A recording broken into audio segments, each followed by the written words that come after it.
We're getting ready to start on our next shop project, and it's one that I really like. In fact, I actually have one in my own shop. Like most shops, I have to keep track of sheet goods and small cutoffs that are just too good to throw away, but you still need a way to organize and keep track of everything. And that's where this roll-around cutoff bin comes in very handy. At the back here, there's an open compartment, so you can get access at either end, sort through your sheet goods, pull out exactly what you need. For keeping track of cutoffs, there's a series of bins here in the center and also at the front. So you can keep track of your cutoffs by length, by species, whatever works great in your shop. One of the advantages of this rolling cutoff bin is how quick and easy it is to build. It's a great weekend project. All you need is a sheet and a half of construction grade plywood. You'll need a little bit of conduit and then a set of casters. The real challenge with the project, though, is actually cutting a full-size sheet of plywood down to size so you can get all the parts and do that quickly and safely. Now, Phil's already getting a great start on that over here. What we're going to do is use a circular saw and a straight edge cutting guide to cut the sheets rather than doing it at the table saw. Yeah, because the table saw can be really tough. You're dealing with a full-size sheet of plywood. Trying to manhandle that all by yourself can be a really tough task.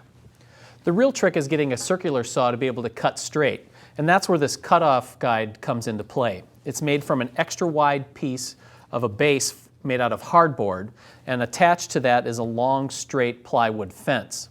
Now that plywood fence is going to guide the base of the circular saw.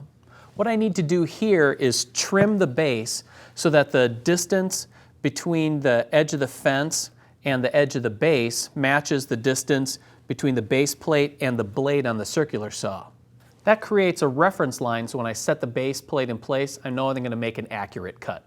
Of course, when we cut that guide to size, as well as make our cuts in our plywood, we're actually going to cut through things. So we need to raise things up to make sure we don't cut into, say, the floor, where we don't want to be working down there. So we're actually going to raise things up on a piece of foam. Now, you could actually do that on the floor, but we want to make things a little bit easier, so we've actually raised it up on sawhorses and added a couple of 2x4s for a little extra support. So at this point, we're ready to cut the guide. Yep, to trim that, I'm just going to clamp it in place so that it doesn't shift around.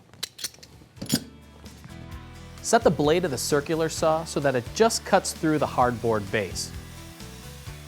Then, in one continuous pass, trim the base, holding the saw firmly against the fence. As you can see, we have a nice, smooth, straight edge along our cutting guide. Now, one of the nice things about making your own cutting guide is that you can customize it to the length that you need for the project.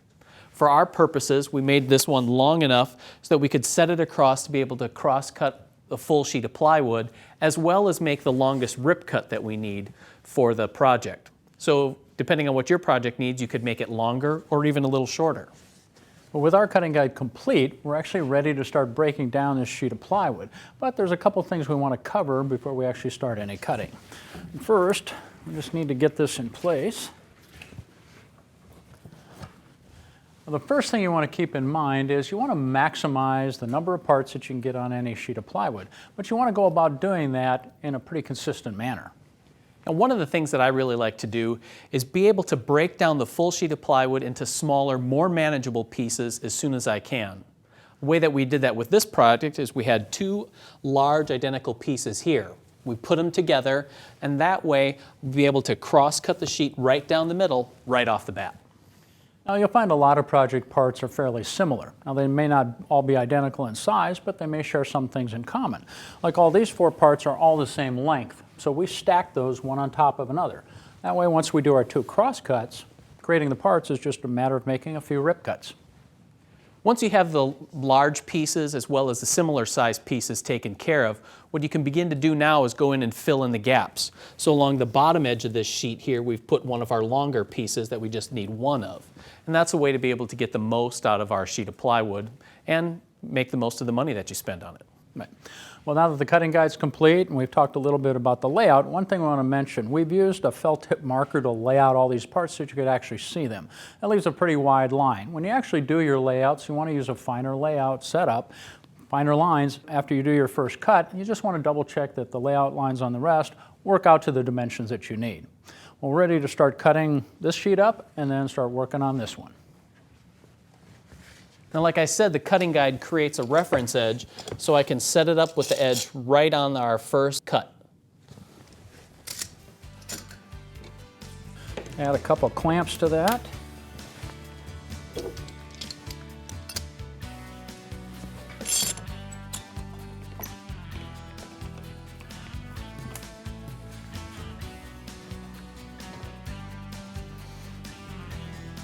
Reset the depth of cut so the saw blade cuts all the way through the plywood. Make a pass, keeping the base plate of the saw firmly against the fence on the cutting guide.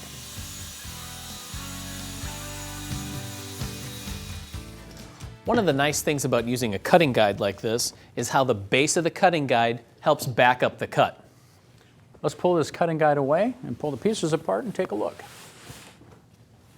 What you can see is that the circular saw cuts on the upstroke. So the base of the cutting guide holds the workpiece down to the top surface, and it prevents tear out along this edge, and we have a nice smooth cut edge.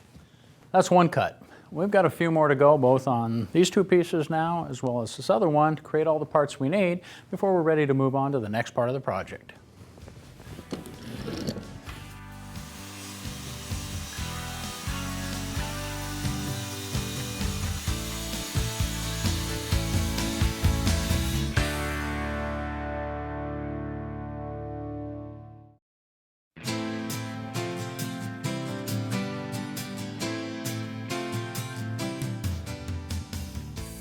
Well, it didn't take long for me and Phil to use the cutting guide and circular saw to create all the parts that we need for the cutoff bin. But we're not quite ready for assembly yet. There's a little bit of work to do on a couple of the pieces, and you can see what I mean back here on the cutoff bin. On the sides, as well as the divider, there's a gentle curve, and that gets rid of the sharp corners, so I don't have to worry about banging into them. You'll also notice that there's some through holes in the dividers and some counterbores in the sides, and that's going to be used to trap the conduit that's going to keep cutoffs from falling out of the cutoff bin. Now the work on those corners, I just want to make sure everything is smooth and consistent. Easiest way to do that is to use a template.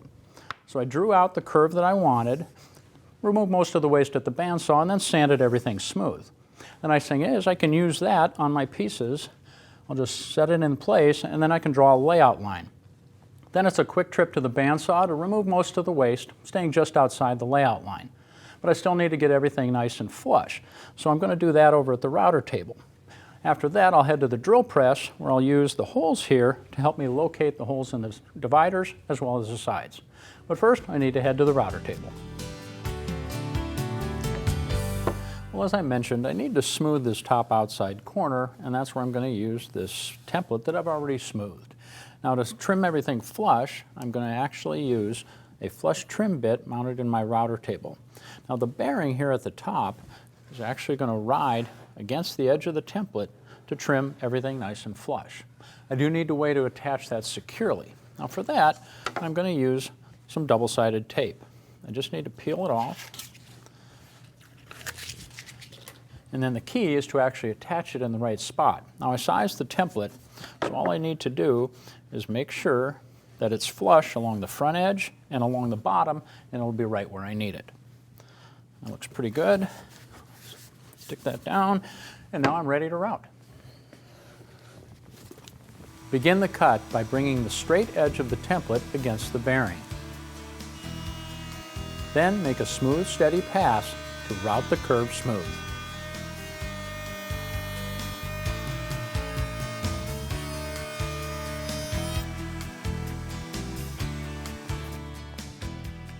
You can see how a template and a flush trim bit are a great combination for creating a smooth, even edge along project parts, especially when you need them all to be the same. Now I just need to repeat that on the other parts, then I can head to the drill press and drill the counterbores and the holes for the conduit. Well, it didn't take long using the flush trim bit and template to create smooth curves on both the dividers and the sides. That means they're ready for the next step, and that's to drill a series of holes and counterbores to accept the conduit. Now the holes in the dividers go all the way through, so that means I can drill them at the same time, so I'll know they're located in the same spot on both parts. I'm going to use a Forstner bit. Now I size that Forstner bit so it's slightly larger than the conduit. That way I don't have to worry about any problems when it comes time to assemble things. I do need to make sure that the counterbores on the sides, though, are in the same location. That means I'm going to use the template that I used before because it already has a series of holes in it that I can use as a guide. I need to stick everything together, so for that I'm going to use double-sided tape. With the template firmly in place, line the bit up over the hole in the template. Drill the hole in a smooth, steady pass, retracting the bit occasionally to remove the waste.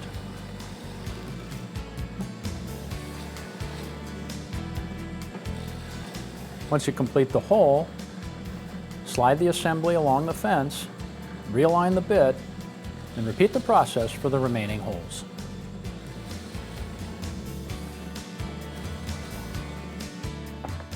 I've taken care of drilling the through holes for the conduit and the dividers. The next step is turning my attention to the counter bores in the sides. And there's something just a little bit different going on here that's going to change my process. Because they're counter bores, I can't drill both pieces at the same time.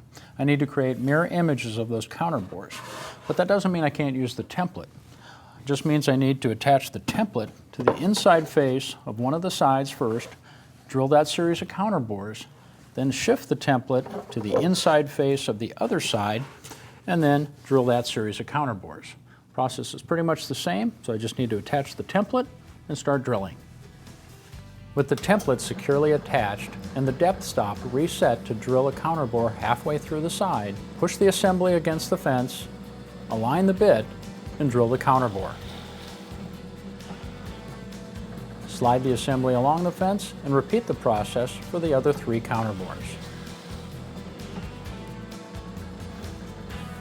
Once that's done, remove the template, flip it over, reattach it to the other side, and repeat the process.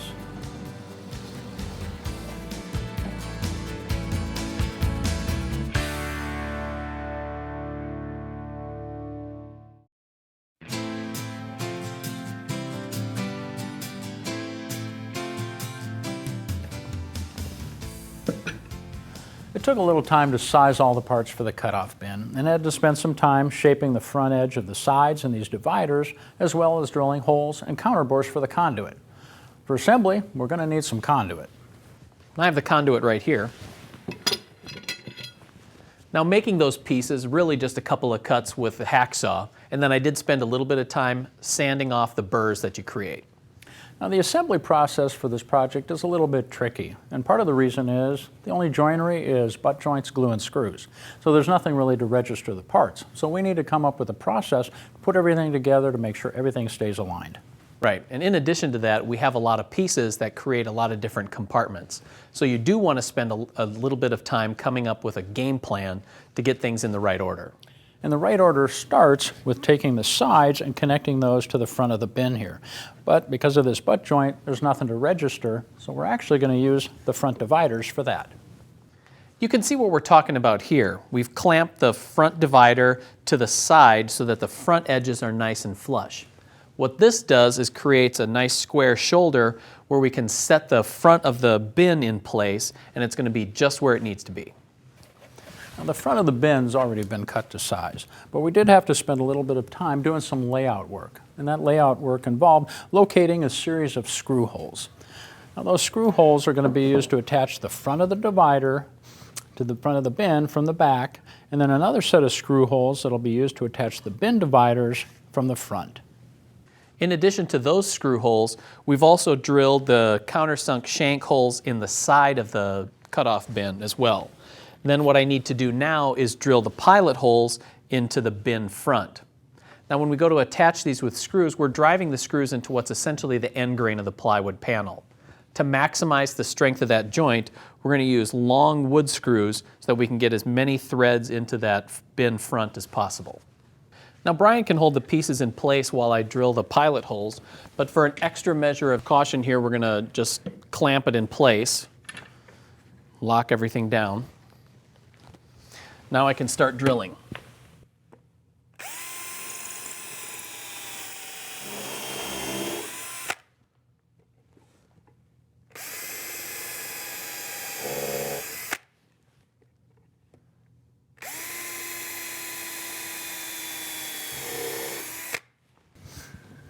Now you may have noticed, if you were keeping track, we actually only drilled 3 of the screw holes out of the 4 that we needed. And that's because the clamp covered up this top screw hole, but we'll take care of that in just a second. First thing we're going to do is add a bead of glue along the edge. There we go.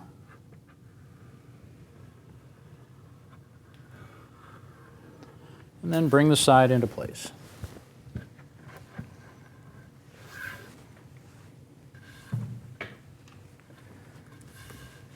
Now I can just drive the screws in place.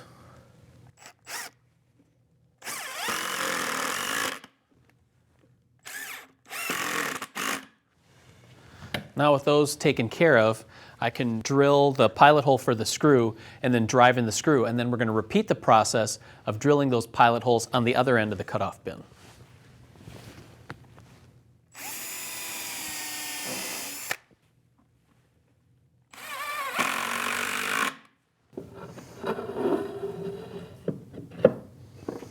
Now installing the other side of the cutoff bin is just a little bit more challenging because there's more going on and there's more parts to deal with. The big thing that you got to deal with are the pieces of conduit. And that's because they're captured by the counterbores that are drilled into the sides.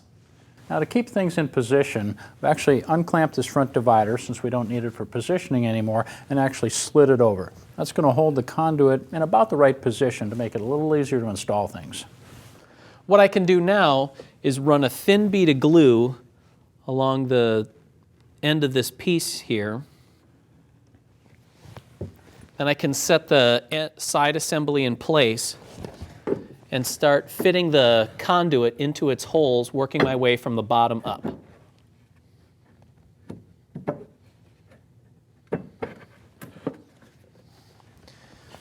At this point, I can start driving the screws.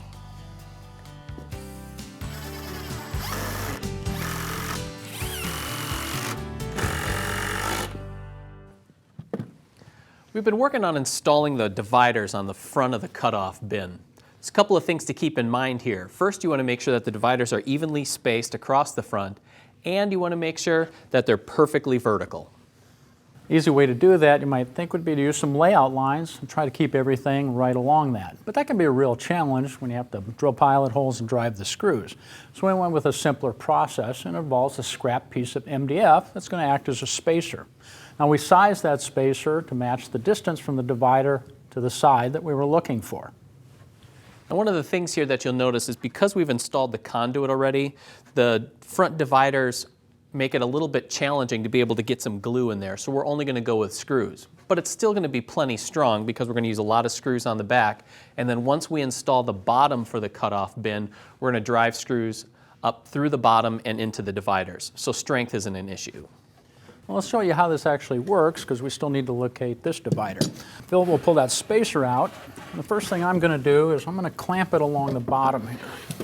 We can get easy access because it's raised up on some 4x4s. I'll just clamp that up tight up against the spacer.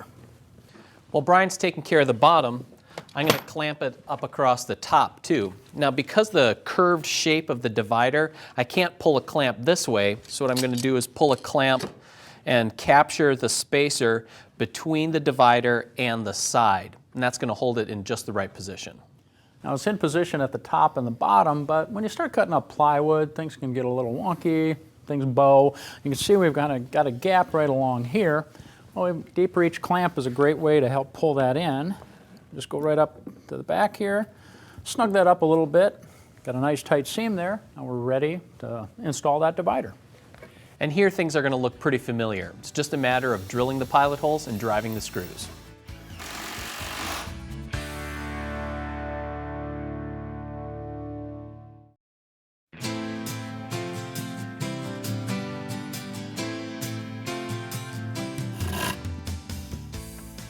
After completing the installation of the front dividers, we're able to turn our attention to the dividers here in the bin compartment. Now when we install those, we want to make sure they're vertical and spaced evenly, so we took our MDF spacer, cut it down to a new size to use that to help with the installation. There you go. Now we had a lot more access to these joints, so we're able to run a bead of glue down the edge of all the bin dividers before screwing them into place. Now like I said earlier, with a project like this where you're using glue and screws, glue does help reinforce the joints, so where it makes sense, add glue to those joints. Some places it just doesn't make sense and isn't as easy to do, so you can skip it knowing that the screws are going to pick up the slack. And that's the case here when we get ready to install the back of this bin compartment. We'll add glue to these 3 dividers here at the center, but we're not going to add glue along the inside of the sides. When we push the back into place, it's just going to smear the glue around and kind of make a big mess. And once Phil gets that last divider, we can start installing the back. We'll just set it up in here and pop it into place. Now, like some of our other parts of plywood, this one's got a little bow to it, so we're going to actually have to use clamps to pull everything into place. And where you add clamps just depends on where the distortion is. So you just find where it needs to go and use clamps to pull it in front to back to lock those pieces into place. Okay, we're nice and flush along the back edge here, but we also want to pull the sides into the back to make sure everything's secure before we start doing any installation of screws. So we'll add some clamps across the top here.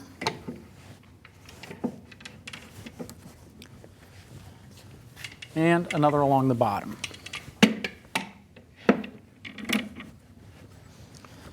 I'm all flush down here.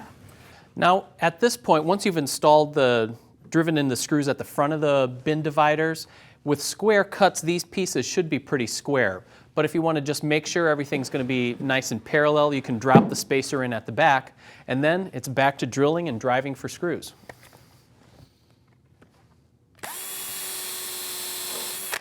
Well, looks like I'm just in time. I see you got the bottom installed. Well, it just makes more sense to flip the bin over to be able to install the bottom. That way I can also add a bead of glue on all the parts before setting the bottom in place and then screwing it down. I see you installed a couple other parts here, but we can see those better if we flip this thing over. Take a look. What I've just been working on is installing a set of cleats to the front of all the bins. What these cleats do is that when you're storing short items in it, it'll keep the bottom edge of that short piece from kicking out and falling out of the bin.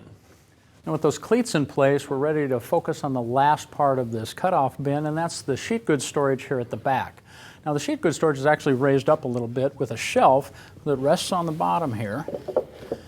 And not only does it raise the sheets up a little bit, but it also provides a solid attachment for the back, which we'll get to in a little bit.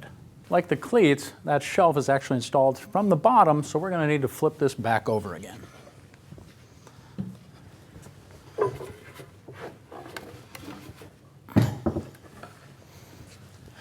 Now, I mentioned the shelf system. It's pretty simple. It's just a strip of plywood, and then on the bottom are a couple pieces of blocking that actually raise the shelf up. Now, because this part of the project is going to be under a lot of stress from the back, we want to glue it in place too to reinforce that screw joints.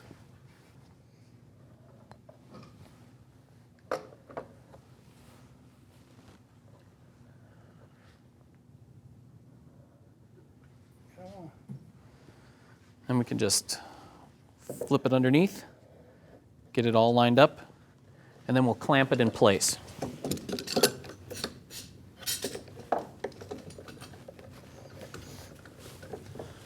And just to make sure it doesn't sag here in the center, snug that up with one more clamp.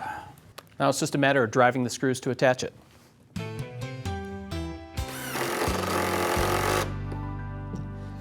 Getting the shelf installed here on the back provides the framework that we need for adding that last piece, the back of the bin. Now, like I said before, we want a nice strong connection here, so I'm going to run a bead of glue along these back pieces to reinforce the screw joints. I'll just finish that up over here. There we go. Now, because this is open here at the top, when we set the back in place, we need a way to support it. So we've taken MDF here and sized it for a spacer to keep it perfectly level. Now, the back we've already pre-drilled, but there is one thing we want to do. We want a nice solid glue connection along the bottom edge here as well.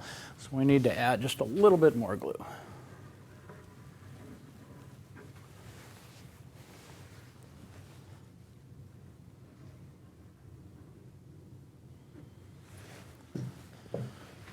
Set that in place. There we go. And with the back in place, just want to make sure everything's flush at the ends here. And we want to pull it back tight against the bottom. So we're going to just add a couple clamps here and snug everything up. Then again, it's just a matter of driving the screws in to lock it down.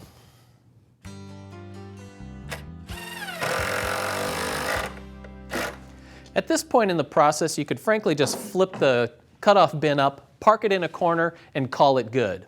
But to get a little bit more versatility out of it, it does make sense to add some casters to the bottom. So we're going to flip it back upside down.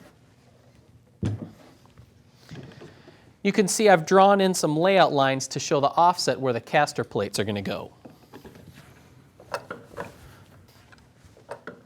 Now there's one thing you want to keep in mind when you install casters on anything. They're great for mobility, but once you get it where you want it to stay there. So that means here at the back, we actually have just a swiveling caster. Now they're just going to move around, which is great for mobility, but here at the front of the cart, we actually installed locking swivel casters. So they're going to swivel and roll, but once you get where you want it, you just press this lever down, locks that wheel in place, and it's going to stay put. Of course, we have a lot of holes to drill before we can actually install them, so we need to get started on that.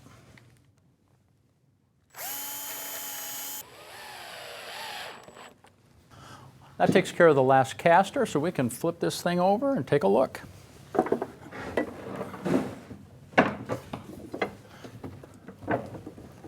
There we go. The casters do add some great mobility, so you're ready to just fill it up and start using it. Now the real question is whether you're going to put a finish on it. For most shop projects it isn't necessary, and this one's ready to go. But I like to have a little protection even on shop projects, so I like to use a finish that's quick and easy. Great finish for shop projects is a water-based polyurethane.